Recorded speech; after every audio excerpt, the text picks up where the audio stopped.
Hello friends, welcome to our channel.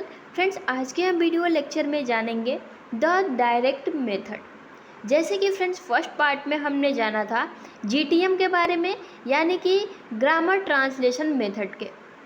अब देखिए difference approaches and methods of teaching English, यानी कि English सीखने के कौन कौन से टेक्निक या फिर शिक्षण विधि जो है हम अभी टॉपिक वाइज पढ़ रहे हैं। तो फ्रेंड्स, आज की वीडियो में जानेंगे द डायरेक्ट मेथड।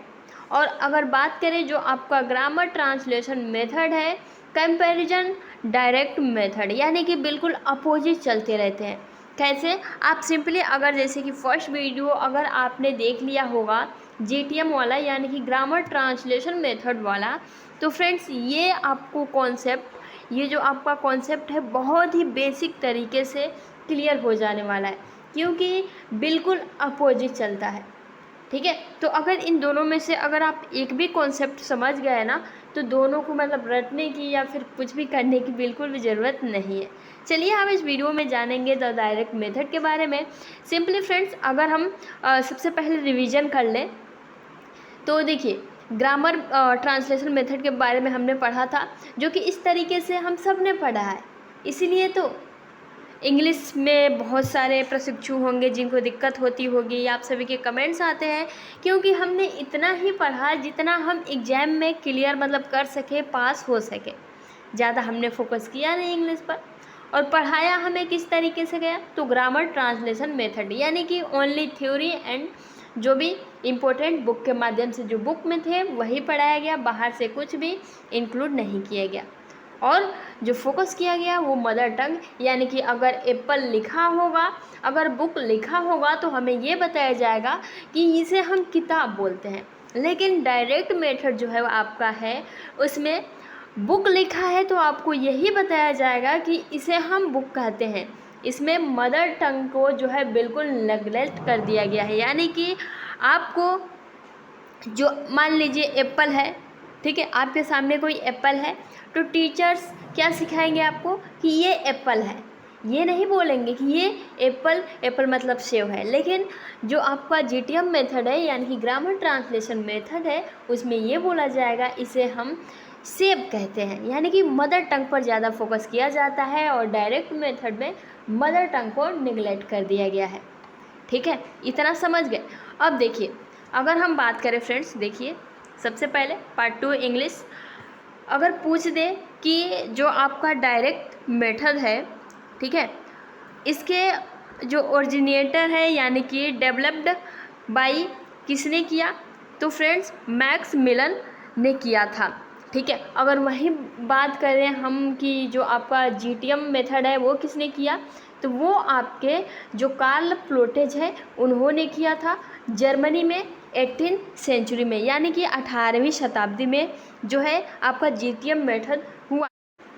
तो फ्रेंड्स, डायरेक्ट मेथड को डेवलप किसने किया, तो मैक्स मिलन ने।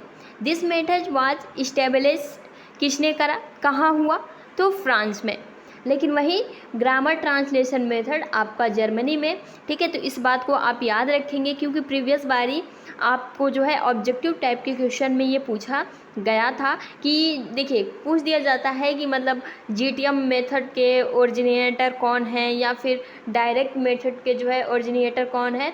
तो आप सिंपली देखिए, जब ऑब्जेक्टिव टाइप से क्वेश्चन आपके कराए जाएंगे सीरीज से ना, तो आप सिंपली अगर आपने ये पढ़ा होगा तो आप सिंपली टिक कर सकते हैं। ठीक है, सब कुछ आप सभी को कराया जाएगा, वो चाहे बहुविकल्पी हो, या फिर वन लाइनर क्वेश्चन हो, या फिर लघु उत्तरीय। ठीक है, अराउंड 1900 मतलब 1900 ईस्वी में।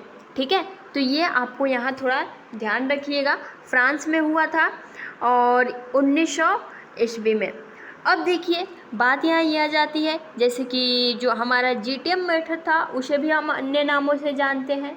ठीक है, आपने देखा होगा कि सबसे पहले तो जीटीएम मेथड को हम ओल्डेस्ट नेम से भी जानते हैं, या फिर आपका ग्रामर कम ट्रांसलेशन, जो कि प्रीवियस बार एग्जाम में पूछा जा चुका है, क्लासिकल मेथड, पर्शियन मेथड, सिकरियन मेथड, तो इन नामों से हम जानते थे। लेकिन डायरेक्ट मेथड देख सकते हैं आपका phonetic method, anti grammatical method, natural देखिए ये आपको कहीं कहीं बहुत ही इम्पोर्टेंट, डायरेक्ट मेथड ना देकर नेचुरल मेथड इसे हम कहते हैं, और ये आप सभी को ध्यान में रखना है। कहीं कहीं नहीं, बहुत ज़्यादा यूज होता है नेचुरल मेथड का। तो द डायरेक्ट मेथड को हम इन नामों से भी जानते हैं, आप स्क्रीनशॉट ले लीजिए, ठीक है। और रिफॉर्म मेथड, ठीक है। और देखिए फ्रेंड्स, 4 नामों से जानते हैं जो कि आप सभी के लिए इम्पोर्टेंट है।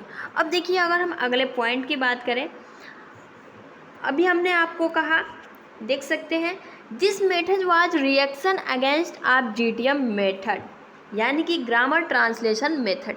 ये जो आपका मेथड है ना, रिएक्शन अगेंस्ट, यानी कि आप एक तरीके से ये कह सकते हैं कि जो ग्रामर मेथड है इसी के तहत जो है ये डायरेक्ट मेथड आया।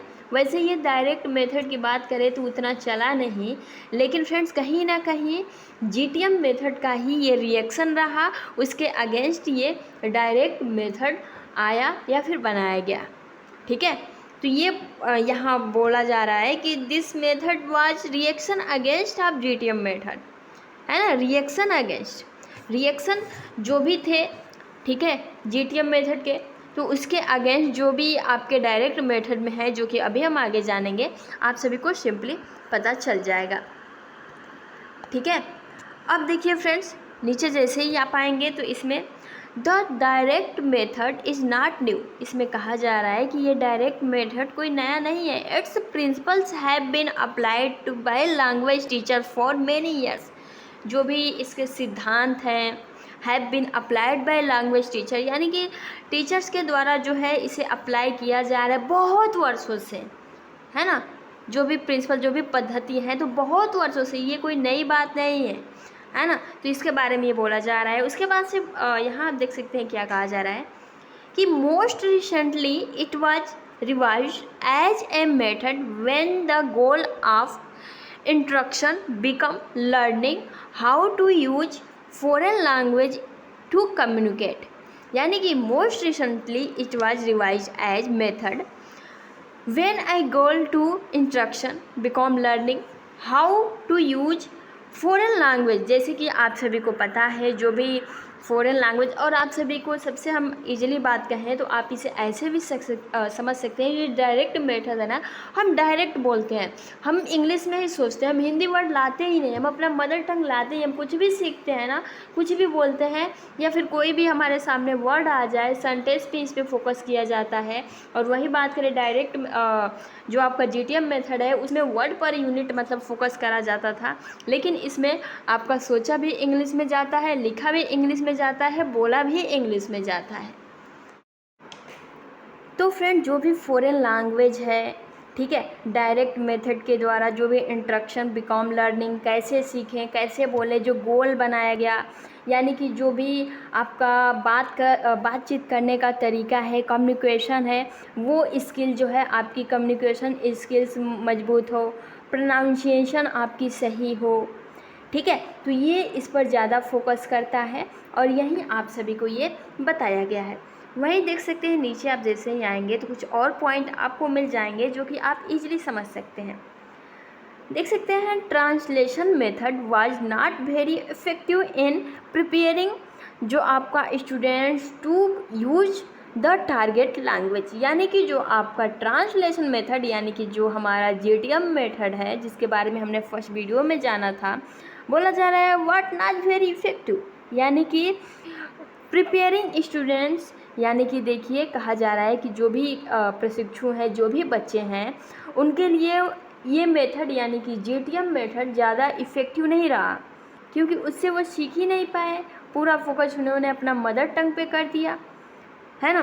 तो यही बोल रहा है कि translation method was not very effective in preparing student to use the target language, है ना। तो जो आपका टारगेट लैंग्वेज, जो आपकी कम्युनिकेशन की मतलब जो भी स्किल्स हैं, देख सकते हैं कम्युनिकेशन स्किल्स को मजबूत करती हैं।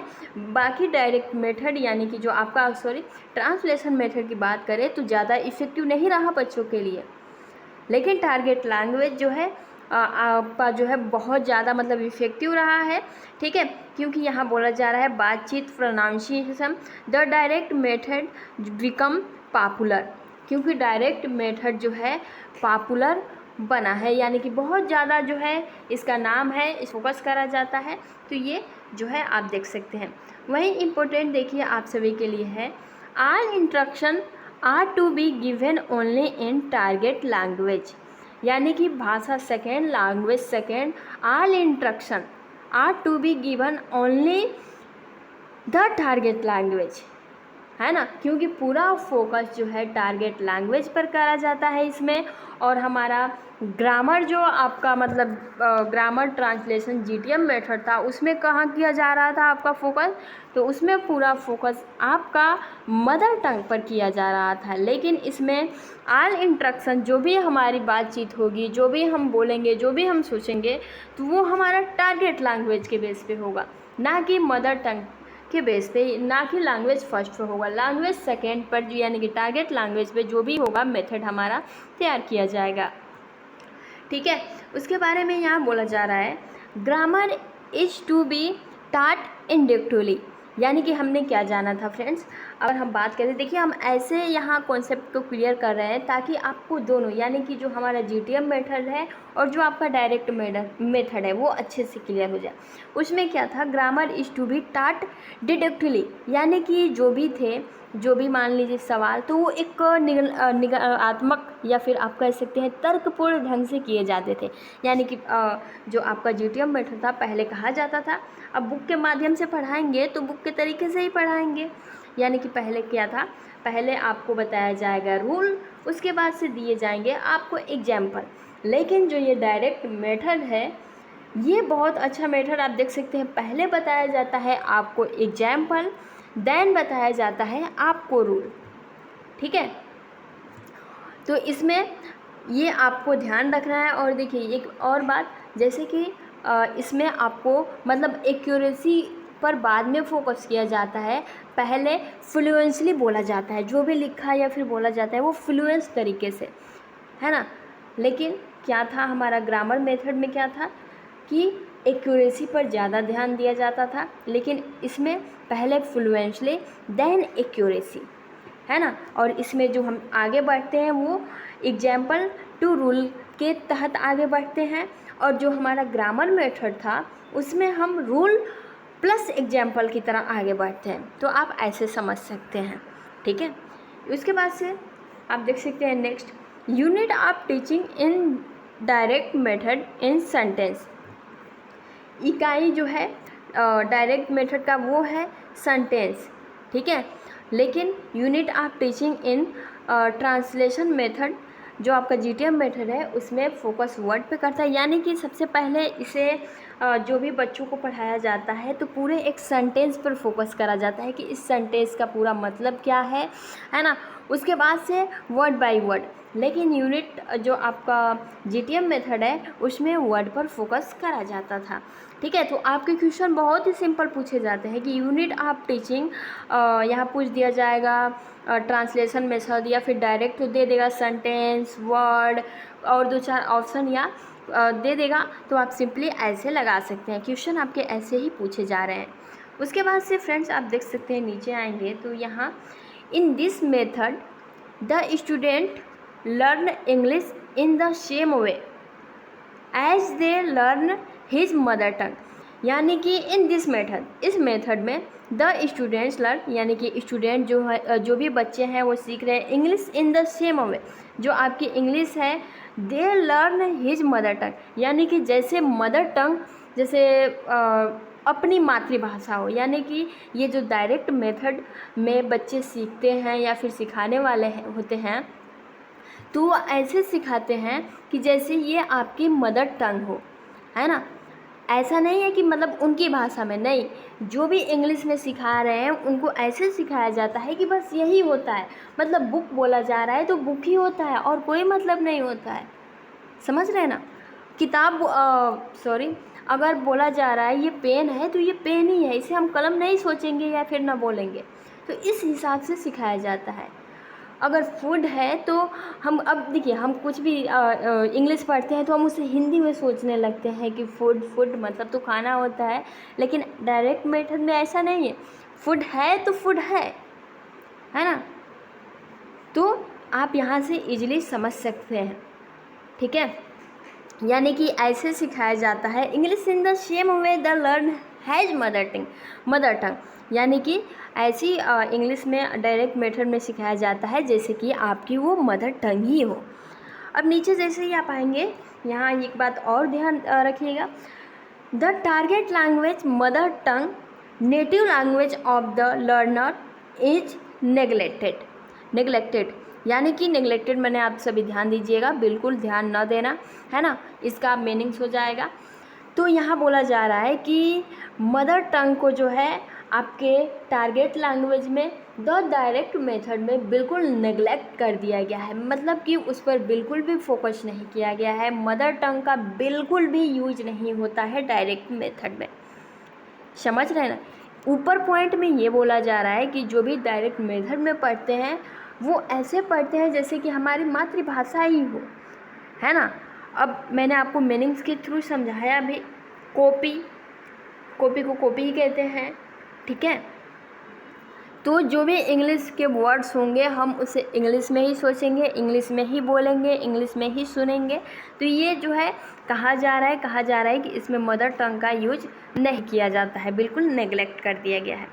अब देखिए नीचे अब जैसे ही आएंगे, teacher and learner communicate orally in questions and answers.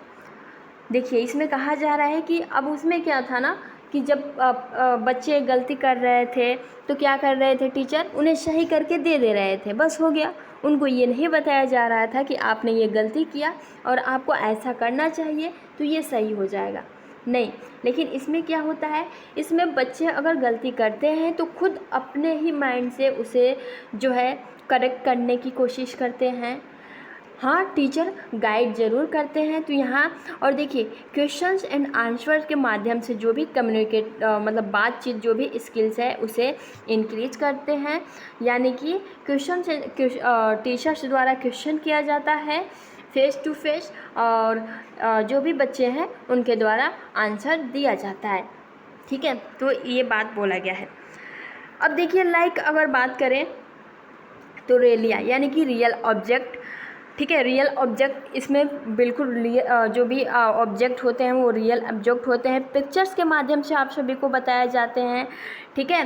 From demonstration, ठीक है, इज़ यूज टू टेक वैक्वलरी, यानी कि देखिए इसमें मैंने आपको अभी कहा क्वेश्चंस आंसर के माध्यम से बताया जाता है, जो भी है क्वेश्चन पूछा जाता है, रियल ऑब्जेक्ट के बारे में बताया जाता है, पिक्चर्स के माध्यम से बताया जाता है, ठीक है। जो भी आपका डेमोन्स्ट्रेशन है यानी कि, तो फ्रेंड्स आप यहाँ देखिए, अभी आप यहाँ सोच रहे होंगे कि डेमोन्स्ट्रेशन मतलब क्या होता है। तो आपने डेमो तो सुना ही होगा, आपने किसी भी चीज़ का कि डेमो दे दो, यानी कि थोड़ा सा। डेमोन्स्ट्रेशन मतलब होता है प्रदर्शन, है ना। तो ये इसके बारे में यहाँ बोला गया है, यानी कि चित्र के माध्यम से, रियल ऑब्जेक्ट के माध्यम से जो भी यूज है, प्रदर्शन है, डेमो है, टू टेक मतलब सिखाया जाता है, ठीक है। तो आप यहाँ देख सकते हैं जो भी वैक्युलरी होती है उसके बारे में, ठीक है। अब देखिए नेक्स्ट आपका जो है, अब इसमें बोलने पर ज़्यादा फोकस किया जाता है, राइटिंग पर ज़्यादा नहीं, है ना। लिसनिंग एंड स्पीकिंग पर ज़्यादा फोकस किया जाता है, आर गिवन इम्पोर्टेंस, यानी कि जो आपकी, अब देखिए बोलने पर ज़्यादा फोकस किया जाता है, स्पीकिंग पे ज़्यादा, लिसनिंग पर, तो जो आपका प्रोनाउंसिएशन है वो सही तो होगा ही। तो ये आपको ख्याल रखना है। द डायरेक्ट मेथड जो भी ग्रामर है, ठीक है, प्रोनाउंसिएशन डायरेक्ट मेथड में बिल्कुल करेक्ट, यानी कि क्योंकि इस पर फोकस स्पीकिंग एंड लिसनिंग पे किया जाता है तो आपका प्रोनाउंसिएशन स्किल्स यहाँ मजबूत होता है, कम्युनिकेशन जो स्किल्स है वो आपका यहाँ मजबूत होता है, ठीक है। वही बात करें, देख सकते हैं the direct method has one very basic rule, no translation is allowed, जी हाँ फ्रेंड, जैसे कि जीटीएम मेथड में हमने पढ़ा था कि ट्रांसलेशन पर ज़्यादा फोकस करा जाता है, लेकिन the direct method is not one very basic rule. एक बेसिक सा रूल है कि इसमें कोई ट्रांसलेशन नहीं किया जाता है, इसमें कोई भी मतलब ग्रामर उतना ज़्यादा मैटर नहीं करता है, प्रोनाउंसिएशन में ज़्यादा फोकस करा जाता है इस पर, है ना। मैंने अभी बोला इसमें ज़्यादा एक्यूरेसी पर फोकस नहीं किया जाता है, इस पर फोकस किया जाता है कम्युनिकेशन स्किल्स, यानी कि सामने वाला कैसे समझ सकता है, आपको कैसे बोलना है फ्लुएंट तरीके से। और इस पर ट्रांसलेशन का कोई फोकस, इस पर फोकस किया जाता है लर्निंग एंड स्पीकिंग पर, ठीक है। तो ये सारी बातें आप यहाँ देख सकते हैं। In fact the direct method receives its name from fact that meanings is to be connected directly with the target language, यानी कि second language without going through process, यानी कि प्रोसेस के थ्रू टारगेट लैंग्वेज जो है आपका काम करता है, ठीक है। और इसमें जो भी होता है वो डायरेक्ट तरीके से होता है, जो भी हम सोचते हैं डायरेक्ट तरीके से सोचते हैं। तो ये आपका पूरा डायरेक्ट मेथड रहा, ठीक है, जिसे आप फ्रेंड्स आई होप कि अब आपको इससे रिलेटेड कोई डाउट नहीं होगा, ठीक है। अब देखिए, अगर कोई अभी भी आपको डाउट है तो क्वेश्चंस के माध्यम से हम इसे और भी अच्छे से जानेंगे। आई होप कि आपको ये सेशन, ये लेक्चर आपको अच्छा लगा होगा। फ्रेंड्स, अगर आपको अच्छा लगा हो तो आप वीडियो को एक लाइक, और जो भी आपके दोस्त फ्रेंड्स हैं ज़्यादा से ज़्यादा आप उनको शेयर करिए, ताकि और भी जो भी प्रशिक्षु हों उनको हेल्प हो सके। अभी के लिए इतना ही, नेक्स्ट वीडियो में हम जानेंगे थर्ड पार्ट। अभी हमने इंग्लिश सब्जेक्ट के 2 पार्ट, साथ ही साथ हम ऑब्जेक्टिव क्वेश्चंस भी करते चलेंगे फ्रेंड्स, ठीक है। टेस्ट कब होगा आप सभी को बता दिया जाएगा। अभी के लिए इतना ही, मिलते हैं नेक्स्ट वीडियो में। Thanks for watching, take care.